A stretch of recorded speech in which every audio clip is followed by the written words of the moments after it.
Beautiful Harbor City, and very proud of the fact is Julian Jackson. Good luck to both of you. Shake hands. Terry Norris in there as well, getting the referee's instructions. And quickly, let's see if we can take a look at the tail of the tape for today's fight. The biggest difference is in age between these two, 6 years. Terry Norris, the younger man. The rules for today's fight will be the WBA version. Scoring is on the 10-point must. The 3 knockdown is in effect. The standing 8 count is not. And a fighter can't be saved by the bell in any round. Joe Cortez of New Jersey is our referee today, and we have 3 scoring judges. Jaime Province from Curacao, Luis Rivera from New York, and York Van Nixon from Washington, D.C. And we are ready to get this fight underway from the Atlantic City Convention Center for the WBA Junior Middleweight title, Julian Jackson and Terry Norris. Julian Jackson in the gold trunks, Terry Norris, the challenger, wearing the white with the purple trim.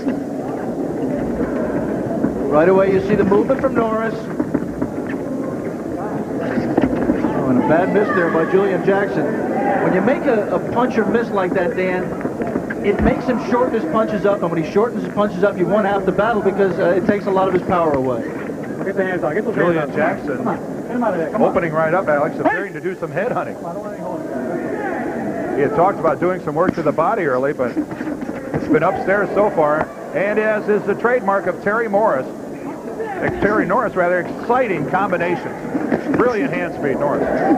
Good chopping right hand, and Terry Norris right here in the opening seconds has taken all the play away from the champion. I think Julian Jackson's having a lot of trouble with the speed. Oh, and Julian Jackson took a right on the ear from Terry Norris. And right now, the champion looking a little perplexed. Definitely fighting out of a defensive posture. And you have to like, I think, if you're the Norris corner, the fact that rather than go crazy there and go in and get caught with something, he scored his points and then backed away and continued his fight plan of movement. There you go. The thing he doesn't want to do, if you're Terry Norris on the left, is just stand there as he is right now. Move to the side. You don't have to back out all the time.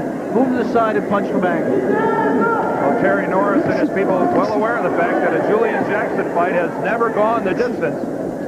We said at the top, Julian Jackson has a tendency to eat right hands. He's going to clip with a good series of strong right hand leads from Terry Norris already.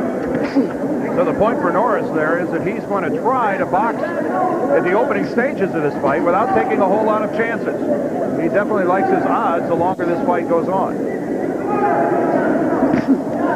A right from Norris caught the gloves, but then a good scoring left counterpunch on his way out. I'll tell you this, Julian Jackson is thinking too much right now. He's just not letting his hands go. This is totally atypical for the champion on the right of your screen. He generally just comes down and wails with both hands. A break on the break. Jackson throws a right and lands. I think that's a sign of frustration. There, Jackson tried to finish the encounter, the exchange with a right hand at the end, and Norris was out of range. He's moving very well. Inside the final 30 seconds of round number 1. This fight's scheduled for 12. And Terry Norris having a very strong showing here in the first round. Again, look at the hand speed of Norris. 3 and 4 and 5 punch combinations. Nothing unusual. Something unusual for the champion, Julian Jackson. That's the end of round 1. Well, it was Julian Jackson in round number 1 who looked tight, who looked like he was feeling the pressure of being the challenger. Almost a role reversal between the two, Alex, on the way they should have looked. It's a movement by Norris. I mean, he ducked one way to avoid one punch and then escaped the other way to avoid the counter. And a big right to the body by Julian Jackson. And a good inside left by Norris at the same time. But really, Jackson's first attempt to work the body. Almost all head hunting in round number 1. Aaron Snow and Richie Giacchetti in Jackson's corner told him, you just have to get off. You have to let your hands go and try to work the body, and he did try to do it there, Dan. Terry Norris, who will at times, during the course of a fight, move in and out of a southpaw stance, and again, a good left counterpunch. You saw Norris duck. There was no counterpunch coming back from the champion, but Norris got under it if it was. If the key is Terry Norris told us yesterday, was relaxation and concentration. He looks totally relaxed and totally focused right now, Dan. Another good right to the body that time by Julian Jackson. Overhead chopping right, and again, the incredible knockout ratio of Jackson. Whoa! And then right in there, Terry Norris is gone. He lost his concentration for one critical moment and caught a right hand from the champion. Terry Norris struggles to get up. He beat the count, but he said he's all right, but Joe Cortez doesn't believe him. That's it. Joe Cortez stops the fight. Norris did indeed beat the count. And Julian Jackson, after struggling through the first round, unleashes a bomb in round number 2. We were just talking about the concentration of Terry Norris, and he got back up on the ropes, lost it for a moment, dropped his hand, and Julian Jackson got home the first meaningful punch of the fight, really, from him, a right hand, and it was more than Norris could handle. Well, I think it was more than just about anybody could handle. A good look at it here, Alex. Norris left. Carrying a little bit, he just drops it there a little bit and just gave enough. Another right in combination, and Terry Norris was gone. But Alex, it's the first one, and I think it even grazes the glove on its way over. Just nicking the glove, and I'm afraid the second punches are after the fact. It was the initial right. That last one didn't give him any help. No, it did not give Terry Norris any help at all, but it was the initial right from Julian Jackson, and again, the remarkable power of this gentleman from the U.S. Virgin Islands.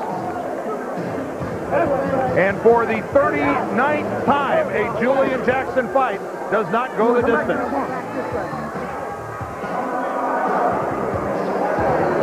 And a pretty good vertical leap as well.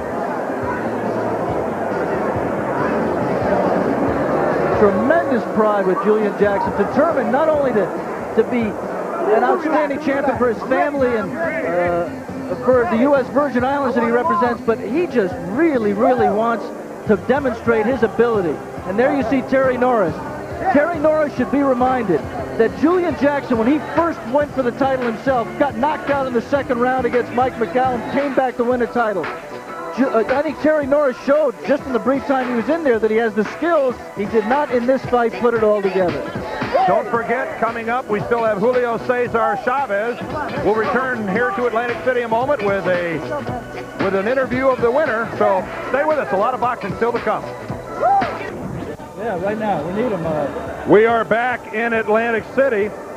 I'd like to remind you that Schlitz Malt Liquor, the sponsor of this event, is presenting a check for $1,000 to the Sickle Cell Anemia Center of Philadelphia, Pennsylvania, in the name of today's winner, Julian Jackson. And we're awaiting the arrival of Julian Jackson down here ringside to do an interview with Alex Wallow. Let's take a look at it again one more time, if we could, at the big right hand of Julian Jackson, who retains his championship with this bomb of a right hand, and Terry Norris is out on his feet. And right now, Alex Wallow is with the champion ringside. You just watched it. How did it look?